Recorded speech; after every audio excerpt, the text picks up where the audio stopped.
بسم الله الرحمن الرحيم والفجر وليال عشر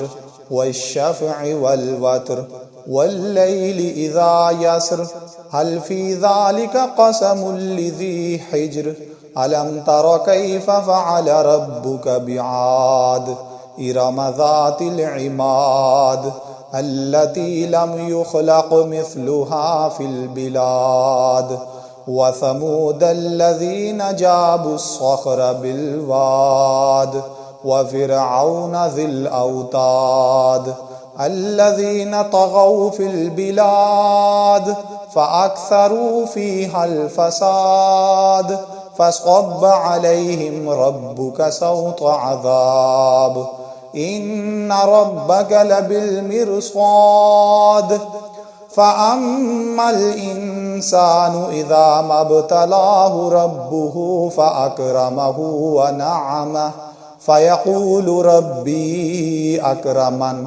وأما إذا ما ابتلاه فقدر عليه رزقه فيقول ربي أهانن كلا بل لا تكرمون اليتيم ولا تحاضون على طعام المسكين وتأكلون التراث أكلا لما وتحبون المال حبا جما كلا إذا دكت الأرض دكا دكا وجاء ربك والملك صفا صفا وجيء يومئذ بجهنم يومئذ يتذكر الإنسان وأنى له الذكرى يقول يا ليتني قدمت لحياتي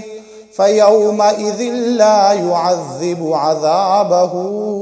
أحد ولا يوثق وثاقه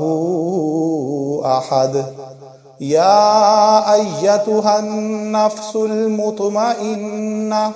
ارجعي إلى ربك راضية